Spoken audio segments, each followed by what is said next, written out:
नमस्ते छात्रों।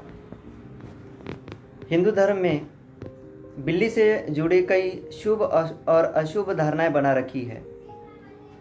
नारद पुराण में ऐसा कहा गया है कि बिल्ली का घर में बार बार आना जाना किसी बड़े संकट के आने का मानो सूचक चिन्ह होता है। बिल्ली का रोना, बिल्ली का रास्ता काटना, ये बिल्ली से जुड़े अपशगुन माने जाते हैं। लेकिन आजकल बिल्ली पालतू जानवरों में शामिल हो गया है। यदि घर में चूहे ज़्यादा हो गए हो तो उनका सफाया करने के लिए बिल्ली पाली जाती है। हमारे पाठ्यपुस्तक में इसी मांसाहारी प्राणी बिल्ली पर एक रोचक कथा दी गई है जिसका नाम है बिल्ली का बिलंगुड़ा। लेखक राजेंद्र लाल हांडा जी। लेखक राजेंद्र लाल हांडा जी एक जाने माने कथाकार हैं। उनकी अनेक रचनाएं पत्र पत्रिकाओं में प्रकाशित हो चुकी है। उनकी रचनाएं बहुधा सामाजिक समस्याएं उद्घाटित करती है।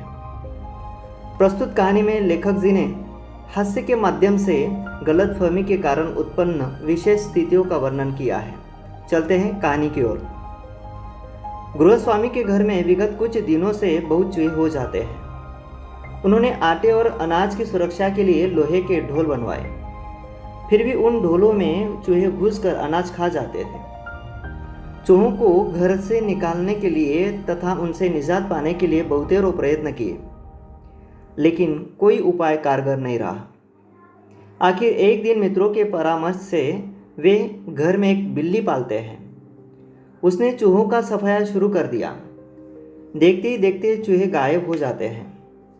इस कारण घर में सब लोग खुश थे। बिल्ली के लिए कोई दूसरा खर्च भी करना नहीं पड़ता था। लेकिन कुछ ही दिनों में घर में विपरीत परिस्थिति दिखाई देने लगी। चूहों को भूल गए और बिल्ली से तंग आ जाते हैं। बिल्ली अपना रवैया बदल देती है। आगे पीछे घूमने वाली बिल्ली अब रसोई घर में खाने के लालच में दुबक कर बैठी रहती है। मौका मिलते ही दूध दही पर टूट पड़ती है। कई बार उसकी चोरी पकड़ी गई है। अब नौबत यह है कि बिल्ली से कैसे निजात पाई जाए। लेखक के घर में अमरू नामक होशियार नौकर था। उसने सुझाव दिया कि बिल्ली को खाली बोरी के अंदर रोटियां डाल दी जाए। जब वह खाने के लालच में रोटियों पर टूट पड़ेगी तब तुरंत बोरी का एक सिरा पकड़कर रस्सी से बंद कर दिया जाए। और उसने ऐसा ही किया। रात के 10 बजे थे। अमरू सुबह का इंतजार में है कि सुबह होते ही बिल्ली को कहीं दूर छोड़ाए ताकि वह इस घर में वापस ना आ सके। सुबह सबका जलपान होते ही ठीक 8 बजे अमरू ने बोरी कंधे पर लटकाई और भटियारिन की तरफ निकल पड़ा। थोड़ी देर में ही लेखक जी के घर के सामने कोई पुकार कर कहने लगा कि तुम्हारा नौकर पकड़ा गया है। यदि आप उसे छुड़ाना चाहते हो तो छप्पर वाले कुएं पर पहुंचिए। सुनकर लेखक जी हैरान हो जाते हैं। गृहस्वामी के मन में इसके बारे में कई आशंकाएं आने लगती है।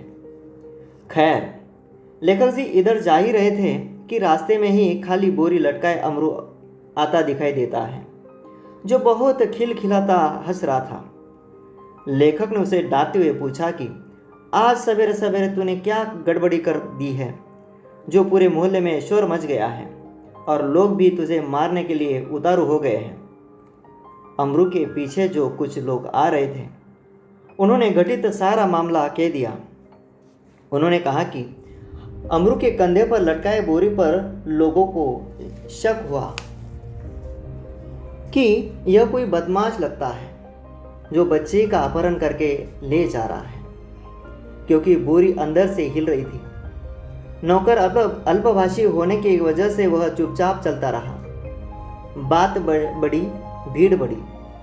50 लोग इकट्ठे हो जाते हैं। लोग चिल्लाकर कहते हैं कि यह बदमाश उन लोगों में से है जिनका काम बच्चे पकड़ना है। एक आदमी लपक कर पास वाले पुलिस थाने से दरोगा जी को बुला कर लाता है। दरोगा जी से भी कहते हैं कि यह बदमाश भरे मोहल्ले से बच्चा चुरा कर ले जा रहा है।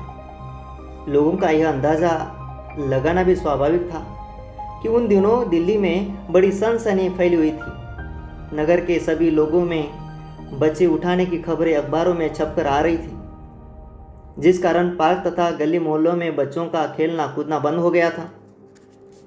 थानेदार आते अमरू की कलाई पकड़कर पूछताछ करके धमकाने लगता है। अमरू के दिल में हंसी आ रही थी, परंतु थानेदार की धमकियों के कारण कुछ घबराहट भी हो रहा था।